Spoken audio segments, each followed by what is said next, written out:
Hello friends, स्वागत है आपका आज की इस नई वीडियो में। तो देखिए, आज हमारे पास एक फिर से 24 इंच का एलईडी टीवी रिपेयर होने के लिए आया है।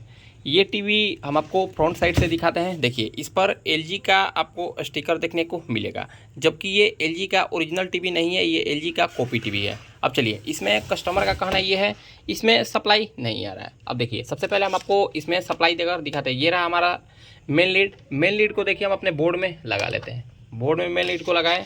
देखिए, यहाँ पर एक इंडिकेटर आपको देखने को मिलेगा। अगर हमारा ये टीवी सही होगा तो यहाँ पर हमको एक इंडिकेटर देखने को मिलेगा, जो कि फिलहाल अभी नहीं जल रहा है। और जब तक हमारा इंडिकेटर नहीं जलेगा तब तक हम समझ लेंगे कि इसमें लाइट नहीं आ रहा है। अब चलिए, हम इसको अगर यहाँ से प्रेस भी करेंगे। अब कुछ लोग कमेंट करेंगे कि हो सकता है इसका इंडिकेटर खराब हो गया हो। तो देखिए, हम इसको यहाँ पर देखिए पावर बटन है, पावर बटन से हम इसको प्रेस करके देखते हैं। कोई भी अभी भी इसमें हमको इंडिकेटर देखने को नहीं मिल रहा है और ना ही ये टीवी ऑन हो रहा है। अब एक्चुअल में इसमें समस्या क्या है, हम इस चीज़ को समझेंगे। तो हम क्या करते हैं, फटाफट से हम इसको सबसे पहले खोल लेते हैं। खोलने के बाद हम आपको दिखाते हैं इसमें एक्चुअल समस्या क्या है। तो देखिए, हम इसका बैक ढक्कन को खोल दिए। जैसे ही हम इसको खोले, इसमें काफ़ी ज़्यादा गंदगी था। हम इसको बढ़िया तरीके से साफ कर दिए। अब देखिए, इसमें समस्या क्या है। इसमें समस्या है हमारा नो इंडिकेटर का, मतलब डेड कंडीशन का। अब डेड कंडीशन का समस्या दो जगह से आता है। एक तो अगर हमारा प्राइमरी सेक्शन में कहीं प्रॉब्लम होगा, इस केस में भी हमारा नो इंडिकेटर का यानी कि डेड कंडीशन का समस्या देखने को मिलता है। और कभी कभार सेकेंडरी सेक्शन में भी प्रॉब्लम होने के कारण हमारा टीवी नो इंडिकेटर में चला जाता है। अब चलिए, इस चीज़ को हम सबसे पहले आपको समझाते हैं। ये देखिए, यहाँ पर आप क्रॉस निशान देख रहे होंगे, यानी कि आप देख पा रहे होंगे, ये दो भाग में हमारा पीसीबी डिवाइड है। यहाँ पर ये जो क्रॉस है इधर साइड से, यानी कि ये जो इधर एरिया है ये हो गया हमारा प्राइमरी सेक्शन, और इधर से जो इधर का एरिया है ये हो गया हमारा सेकेंडरी सेक्शन। तो देखिए, अगर हमारा primary section 12 voltage secondary section को नहीं देगा तब भी हमारा पीसीबी डेड कंडीशन में जाएगा। और अगर 12 वोल्टेज आ रहा है और कोई इसमें देखिए, यहाँ पर आपको कुछ कुछ वोल्टेज डिवाइड होता है। देखिए, यहाँ पर आपको एक कॉइल देखने को मिल रहा है, एक यहाँ पर आपको कॉइल देखने को मिल रहा है, एक यहाँ पर आपको डायोड देखने को मिल रहा है, एक यहाँ पर आपको डायोड देखने को मिल रहा है, यहाँ पर आपको एक बक कन्वर्टर देखने को मिल रहा है। देखिए, ये सारा का सारा कॉइल और बक कन्वर्टर पर अलग अलग वोल्टेज बनता है। मान लीजिए इसमें 12 वोल्टेज हमारा आउटपुट हो रहा है इसके सेकेंडरी सेक्शन में, और 12 वोल्टेज से 5 वोल्टेज बनाने वाला बक कन्वर्टर खराब हो गया, तो उस केस में भी हमारा पीसीबी या फिर टीवी डेड कंडीशन में चला जाएगा। तो हम इस चीज़ को सबसे पहले समझते हैं। हम क्या करते हैं, इसमें सबसे पहले सप्लाई दे लेते हैं। देखिए, हम इसमें सप्लाई दे दिए। सप्लाई देने के बाद हम क्या करते हैं, हम अपना देखिए मीटर को सबसे पहले लाते हैं। ये हो गया हमारा मीटर, जो कि हम इसी से चेक करने वाले हैं क्या इसमें एक्चुअल समस्या है। हम अपना मीटर को सबसे पहले एसी रेंज पर रख लेते हैं। देखिए, मीटर को एसी रेंज पर रखने के बाद सबसे पहले हम आपको इसका एक बार एसी वोल्टेज चेक करा देते हैं। देखिए, यहाँ पर हमको एसी वोल्टेज 220 213 के समथिंग देखने को मिल रहा है, जो कि प्रॉपर सही है। अब देखिए, अगर हमारा ये फ्यूज सही होगा, यहाँ ये हमारा फिल्टर कॉइल सही होगा, ये हमारा ब्रिज रेक्टिफायर डायोड सही होगा, यानी कि इसका ईएमआई सेक्शन सही होगा, तो हमको इस फिल्टर कैपेसिटर पर देखिए यहाँ पर 500 यूएफ 500 वोल्ट 68 यूएफ का कैपेसिटर देखने को मिल रहा होगा। इतना सारा पार्ट सही होगा तो यहाँ पर हमको डीसी 250 से 350 के बीच में वोल्टेज देखने को मिलेगा। तो देखिए, यहाँ पर हमको 295 वोल्टेज के समथिंग देखने को मिल रहा है। मतलब कि ये हमारा ईएमआई सेक्शन सही है, तभी हमारा ये फिल्टर कैपेसिटर पर 250 से 350 के बीच में वोल्टेज देखने को मिल रहा है। 294 वोल्टेज, जो कि प्रॉपर सही है। अब देखिए, यही वोल्टेज हमारा इस ट्रांसफार्मर में इन होता है, और इस ट्रांसफार्मर से इन होकर ये ट्रांसफार्मर में एक और वाइंडिंग होकर यही वोल्टेज इस मोस्फेट के गेट पिन पर, यानी कि इस मोस्फेट के ड्रेन पिन पर जाता है। तो देखिए, यही सेम वोल्टेज 291 वोल्टेज आपको देखने को मिल रहा होगा। यही सेम वोल्टेज इस ट्रांसफार्मर में जाता है और इस ट्रांसफार्मर से आउट होकर इस मोस्फेट के ड्रेन पिन पर जाएगा। तो देखिए, ये मोस्फेट के ड्रेन पिन पर हमको 298 वोल्टेज देखने को मिल रहा है। अब देखिए, ये वोल्टेज हमारा स्थिर है 302 300 ऐसे के हमको देखने को मिल रहा है। अब इससे हमको ये पता चल रहा है कि ये हमारा पावर सप्लाई स्विचिंग नहीं कर रहा है, क्योंकि अगर हमारा ये पावर सप्लाई स्विचिंग करता तो यहाँ पर ये जो हमारा 310 311 वोल्टेज देखने को मिल रहा है, ये हमारा वोल्टेज स्थिर नहीं होता, ये वोल्टेज हमारा कम ज़्यादा होता। तो इससे हम ये जानते हैं कि ये हमारा पावर सप्लाई ऑन है। फिलहाल हम इस तरीके से वोल्टेज देख रहे हैं, इससे ये पता चल रहा है कि ये हमारा आउटपुट में कोई भी वोल्टेज नहीं दे रहा होगा। देखिए, यहाँ पर हमको कोई भी वोल्टेज देखने को नहीं मिल रहा है, इस कॉइल पर भी कोई भी वोल्टेज देखने को नहीं मिल रहा है, इस कॉइल पर भी हमको कोई भी, यानी कि इस डायोड पर भी हमको कोई वोल्टेज देखने को नहीं मिल रहा है। और देखिए, यही सारा वोल्टेज यहाँ पर इस कनेक्टर पर 12 वोल्टेज देखने को मिल रहा होगा। मतलब कि हम इससे ये श्योर हो गए कि हमारा प्राइमरी सेक्शन में कहीं ना कहीं प्रॉब्लम है, इसी के कारण हमारा सेकेंडरी सेक्शन में कोई भी आउटपुट वोल्टेज देखने को नहीं मिल रहा है। अब देखिए, यहाँ पर ये जो हमारा सप्लाई देखने को मिल रहा है 296, जो कि प्रॉपर सही है। इसमें क्या हो रहा है, इसमें हमारा मोस्फेट स्विचिंग नहीं कर रहा है, इसी के कारण यहाँ पर हमको कोई भी सेकेंडरी में आउटपुट वोल्टेज देखने को नहीं मिल रहा है। अब हम इसमें से सप्लाई को निकाल लेंगे। अब देखिए, अब आपको एक और तरीका बताते हैं। अब हमारा अगर पावर सप्लाई सही होगा, पावर सप्लाई स्विचिंग होगा, तो देखिए कभी भी आपका पावर सप्लाई कोई सा भी हो, अगर आपका पावर सप्लाई स्विचिंग हो रहा होगा तो ये आपका फिल्टर कैपेसिटर वोल्टेज स्टोर नहीं किया होगा। अब चलिए, अभी हम लाइन निकाल दिए हैं, बहुत मतलब 10 से 15 सेकंड हो गया, हम इसमें से सप्लाई को निकाल दिए। देखिए सबसे पहले हम आपको इसका ऐसी वोल्टेज चेक करा देते हैं। देखिए कोई भी ऐसी वोल्टेज नहीं है। अब देखिए यहाँ पर हमारा कैपेसिटर वोल्टेज को स्टोर कर रहा है या फिर नहीं, इस चीज़ को हम समझ लेते हैं। देखिए हमको लाइन निकाले, इसमें से समथिंग 10 सेकंड या 15 सेकंड हो गया, लेकिन अभी भी हमारा ये फिल्टर कैपेसिटर वोल्टेज को स्टोर कर रहा है। इससे हम ये श्योर हो गए कि हमारा पावर सप्लाई स्विचिंग नहीं कर रहा है, और पावर सप्लाई स्विचिंग नहीं होने के कारण हमारा सेकेंडरी सेक्शन में कोई भी वोल्टेज नहीं बन रहा है। तो देखिए सबसे पहले हम इसको डिस्चार्ज कर लेते हैं। देखिए सबसे पहले तो हम इसको एक बार डिस्चार्ज कर रहे थे। देखिए ये हमारा फिल्टर कैपेसिटर डिस्चार्ज हो गया। अब देखिए इसको रिपेयर करने का आपके पास दो तरीका है। इसमें क्या खराब है हम आपको बता देते हैं। देखिए यहाँ पर आपको एक छोटा सा देखिए स्विचिंग आईसी देखने को मिल रहा होगा इस मोस्फेट को ड्राइव करने के लिए। यहाँ पर आपको एक 6 टांग का स्विचिंग आईसी या फिर मोस्फेट ड्राइवर आप इसको बोल सकते हैं। ये हमारा आईसी खराब हो जाता है, और ये आईसी खराब हो जाने के कारण ये हमारा मोस्फेट को ऑन नहीं कर पाता है, यानी कि स्विचिंग नहीं कराता है। और जब तक ये हमारा मोस्फेट ऑन नहीं होगा तब तक हमको आउटपुट में कोई भी सप्लाई देखने को नहीं मिलेगा। और देखिए वैसे तो ये हमारा गेट ड्राइवर आईसी मिलना मार्केट में बहुत मुश्किल होता है। तो हम क्या करते हैं, हम इसमें एक पावर सप्लाई को लगा देंगे, या तो हम इसमें एक रेडी 12 वोल्ट का पावर सप्लाई को लगा सकते हैं, अन्यथा हम इसमें चाहे तो एक मॉड्यूल डालकर और इसको चालू कर सकते हैं। तो हम क्या करते हैं, हम इसमें सोचते हैं, हम देखते हैं इसमें मेरे पास क्या है। अगर हमारे पास कोई मॉड्यूल होगा तो हम इसमें मॉड्यूल को डालेंगे, अगर हमारे पास पावर सप्लाई होगा तो हम इसमें पावर सप्लाई को डालेंगे। सबसे पहले हम अपने पास देख लेते हैं क्या हमारे पास अवेलेबल है। तो देखिए हमारे पास फिलहाल तो दोनों पार्ट्स अवेलेबल है। ये हमारा 12 वोल्ट का रेडी पावर सप्लाई भी अवेलेबल है, और हमारे पास एक 524 मॉड्यूल भी अवेलेबल है। वैसे तो मॉड्यूल काफ़ी सारा आता है, 524 आता है, CA888 आता है, 29-3 आता है, बहुत सारा मॉड्यूल आता है। फिलहाल इसको रेडी करने के लिए हम इस 524 मॉड्यूल को इस्तेमाल में लेंगे, क्योंकि इसका कंडीशन काफ़ी ज़्यादा ख़राब नहीं हुआ है। इसका उपयोग देखिए, रेडी पावर सप्लाई का उपयोग आपको वहीं करना है जहां आपको ऐसा लग रहा है कि इसका सारा का सारा पावर सप्लाई ख़राब हो गया होगा या फिर जल गया है। फिलहाल इसका कंडीशन काफ़ी ओके दिख रहा है, तो हम इसमें इसको ना लगाकर हम इस 524 मॉड्यूल को इसमें लगाने का प्रयास करते हैं। अब देखिए हम इसमें से सबसे पहले इसको निकाल लेते हैं और आपको दिखाते हैं ये आप किस तरीके से दिख रहा है। देखिए ये आपको 524 मॉड्यूल कुछ इस तरीक़ा से देखने को मिल रहा होगा। इसमें आपको 4 वायर देखने को मिल रहा है, रेड, ब्लैक, येलो और ब्लू। देखिए इसको लगाने से पहले आपको क्या किन किन बातों का ध्यान रखना है हम आपको बता देते हैं।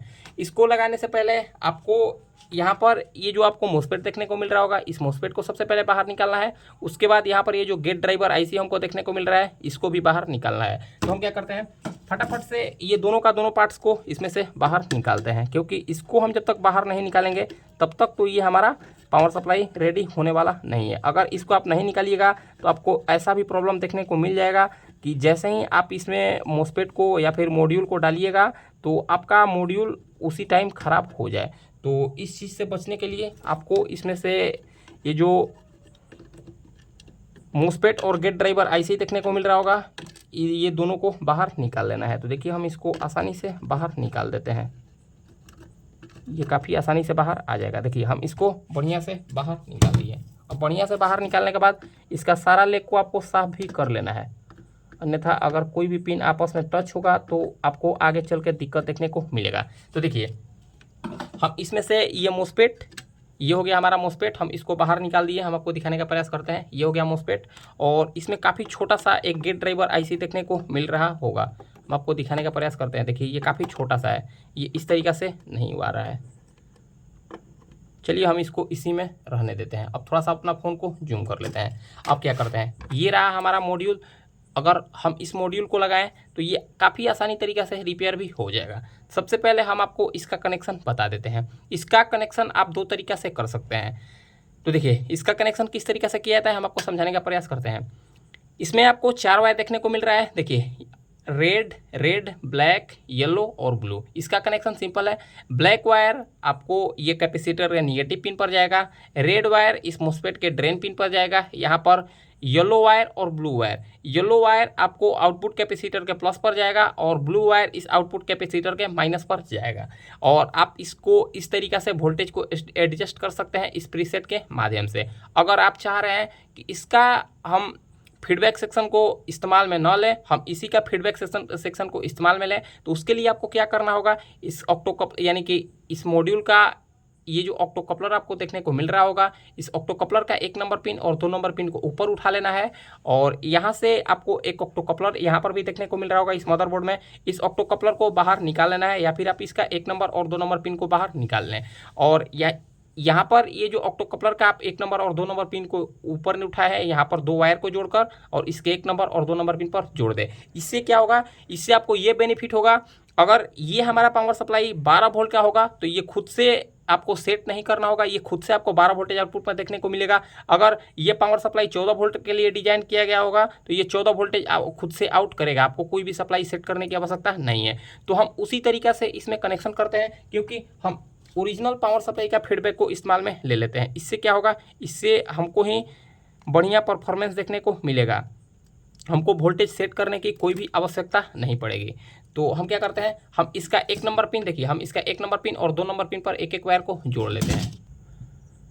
तो देखिए आप देख पा रहे होंगे, हम इस ऑक्टोकपलर का 1 नंबर पिन और 2 नंबर पिन को ऊपर की साइड उठा लिए हैं। इसके 1 नंबर पिन पर हम येलो वायर को जोड़ दिए हैं और 2 नंबर पिन पर हम इसका ब्लू वायर को जोड़ दिए हैं। ये कनेक्शन इस मॉड्यूल का कंप्लीट हो गया। अब देखिए इसी तरीके से हम क्या करते हैं, यहाँ पर ये जो ऑक्टोकपलर है, इस ऑक्टोकपलर को हम इसमें से बाहर ही निकाल लेते हैं। आप चाहे तो इसको बाहर भी निकाल सकते हैं और आप चाहे तो इसका 1 नंबर पिन और 2 नंबर पिन को भी उठा सकते हैं। तो फिलहाल हम क्या करते हैं, हम इस ऑक्टोकपलर को ही इसमें से बाहर निकाल लेते हैं, क्योंकि इसमें ऑक्टोकपलर का फिलहाल अब कोई भी आवश्यकता नहीं है। हम इसका मॉड्यूल का ऑक्टोकपलर को इस्तेमाल में ले रहे हैं और इसका फीडबैक सेक्शन को, चलिए हम इस मॉड्यूल, यहाँ पर ये जो ऑक्टोकपलर हमारा है, ये निकल गया हमारा ऑक्टोकपलर। अब इस ऑक्टोकपलर को तो हम बाहर निकाल लिए।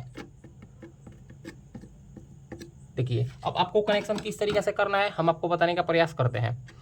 जैसा कि हम आपको बताएं, इसका ब्लैक वायर इस कैपेसिटर के निगेटिव के साथ जोड़ना है। देखिए इसका कैपेसिटर का निगेटिव पिन हम आपको दिखाते हैं, ये हो गया, यहाँ पर आपको व्हाइट पट्टी देखने को मिल रहा है, ये हो गया हमारा कैपेसिटर का निगेटिव पिन। ये हो गया हमारा रेड वायर। रेड वायर जैसा कि हम आपको बताया, ये फिल्टर कैपेसिटर का सप्लाई इस ट्रांसफार्मर में इन होता है और इसी ट्रांसफार्मर से वाइंडिंग होकर एक वायर निकलता है। वही वाइंडिंग का वायर इस मोस्फेट के ड्रेन पिन के साथ जुड़ा हुआ होता है, वहीं पर आपको ये रेड वायर को दे देना है। तो चलिए हम सबसे पहले ड्रेन वायर पर रेड वायर को जोड़ देते हैं, यानी कि ड्रेन पर हम रेड वायर को जोड़ देते हैं।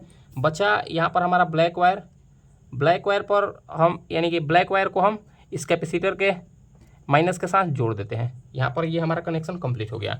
अब देखिए ये ऑक्टोकपलर का 1 नंबर पिन को हम येलो वायर के साथ जोड़े हैं। तो देखिए यहाँ पर आपको एक निशान देखने को मिल रहा होगा, यहाँ पर आपको एक निशान देखने को मिल रहा होगा, यहीं पर आपको 1 नंबर वायर को जोड़ देना है, क्योंकि ऑक्टोकपलर का 1 नंबर वायर पर आप जो भी वायर को आप जोड़े हैं उसी हिसाब से आपको यहाँ पर कनेक्शन करना है। अगर आप उल्टा कनेक्शन कीजिएगा तो हो सकता है या तो आपका मॉड्यूल ख़राब हो जाए या तो आपका पावर सप्लाई ऑन ना हो। तो देखिए 1 नंबर पिन को हम 1 नंबर पिन पर हम येलो वाला वायर को जोड़ दिए और इसके 2 नंबर पिन पर हम ब्लू वाला वायर को जोड़ देते हैं। हम इसको बढ़िया तरीके से थोड़ा सा सोल्डरिंग करने का प्रयास करते हैं। देखिए ये हो गया हमारा, थोड़ा सा यहाँ पर येलो वाला वायर हमारा डिस्टर्ब हो गया, तो ये हो गया हमारा ब्लू वायर और ये हो गया हमारा 1 नंबर पिन येलो वाला वायर। फिलहाल हमारे पास, हम इसमें अगर पतला वाला सोल्डरिंग को इस्तेमाल में लेते हैं 25 वाट तो बहुत बढ़िया होता है। तो चलिए जो कुछ भी हो अच्छा है, थोड़ा सा इसमें जो रंगा फंसा है, देखिए ये हमारा कनेक्शन कंप्लीट हो गया, ये हमारा कनेक्शन इसमें बिल्कुल प्रॉपर कंप्लीट हो गया। अब इसमें कोई भी दिक्कत नहीं है। अब चलिए सबसे पहले आपको कभी भी इस टाइप का काम करने के बाद कभी भी आपको सीरीज में सप्लाई देकर देखना है, तो हम सबसे पहले इसको सीरीज में लगा देते हैं। देखिए सीरीज में लगाने के बाद हम इसमें सप्लाई, अब एक बार आउटपुट इसका देख लेते हैं, क्या हमको आउटपुट में कोई भी सप्लाई देखने को मिल रहा है या फिर नहीं। तो देखिए ये हो गया हमारा मीटर। अब देखिए हम यहाँ से ग्राउंड ले लेते हैं, यहाँ पर हम एक बार वोल्टेज को चेक करते हैं। देखिए जैसे ही हम इसको ऑन किए, यहाँ पर हमको 12.10 वोल्टेज के समथिंग देखने को मिल गया। जो कि प्रॉपर सही है। अब इसमें देखिए हम कोई भी वोल्टेज को सेट नहीं किए हैं, ये खुद से अपना 12.10 वोल्टेज सेट हो गया है, क्योंकि हम इसी का फीडबैक सेक्शन को इसमें इस्तेमाल में लिए हैं। यहाँ पर हमको 12.10 वोल्टेज, यहाँ पर हमको 5, यहाँ पर ये हो गया हमारा 24 वोल्टेज जो कि बैकलाइट के लिए हम सो कि ये 5 वोल्टेज का रेगुलेटर है। यहाँ पर हमको कितना वोल्टेज देखने को मिल रहा है, यहाँ पर हमको 5 वोल्टेज देखने को मिल रहा है, यहाँ पर हमको 1.2 वोल्टेज देखने को मिल रहा है जो कि प्रॉपर सही है। यहाँ पर हमको 3.3 वोल्टेज देखने को मिलेगा जो कि प्रॉपर सही है। यहाँ पर हमारा 12 वोल्टेज आ गया, जबकि उस टाइम हमको यहाँ पर 12 वोल्टेज देखने को नहीं मिल रहा था। ये प्रॉपर सही है। अब चलिए अब इस टीवी को हम एक बार ऑन करके देखते हैं, क्या ये हमारा टीवी ऑन हो रहा है या फिर ऑन नहीं हो रहा है। तो देखिए यहाँ से ही हम इसको ऑन करने का प्रयास करते हैं, देखते हैं। देखिए ये हमारा टीवी प्रॉपर ऑन हो गया। आप देख पा रहे होंगे इसका बैकलाइट, देखिए यहाँ पर इसका बैकलाइट जल गया। और बैकलाइट जलने के बाद हम एक बार इसका ग्राफिक देख लेते हैं, क्या इसका ग्राफिक बना या फिर नहीं। हम हाथ में अपना फ़ोन को ले लेते हैं और थोड़ा सा ध्यान से रखना है। तो देखिए कितना बढ़िया तरीके से अब इसमें ग्राफिक भी हमारा बनने लगा। देखिए यहाँ पर हमको नो सिग्नल देखने को मिल रहा होगा। यही हमारा LG का टीवी है जो कि हम आपको पहले दिखाए हैं और पहले खोले हैं। देखिए यहाँ पर हमको नो सिग्नल प्रॉपर देखने को मिल गया और ये हमारा टीवी प्रॉपर बढ़िया तरीक़ा से ओके हो गया। इसमें समस्या क्या था, इसमें समस्या काफ़ी छोटा सा था। यहाँ पर ये जो हमारा स्विचिंग, यहाँ पर मोस्फेट को जो स्विचिंग करने के लिए यहाँ पर एक ड्राइवर IC को लगाया जाता है, ये हमारा ड्राइवर IC खराब हो गया था। इसी के खराब होने के कारण हमारा मोस्फेट ऑन नहीं हो रहा था। मोस्फेट ऑन नहीं होने के कारण हमको 12 वोल्टेज आउटपुट में सप्लाई देखने को नहीं मिल रहा था। ये अब हमारा टीवी प्रॉपर ओके हो गया। इसमें हम एक छोटा सा मॉड्यूल लगाए, ये हमारा टीवी प्रॉपर ओके हो गया। ये मॉड्यूल 90 से 150 के बीच में आपको देखने को मिलेगा। ये काफ़ी ज़्यादा कॉस्टली नहीं आता है। अब आप चाहें तो इसको रिपेयर करके कस्टमर से 600, 700, 800 जितना भी हो सके चार्ज कर सकते हैं, आपको कस्टमर आसानी से दे भी देगा। मिलते हैं ऐसे ही किसी मज़ेदार वीडियो में। आज के लिए इतना ही, धन्यवाद।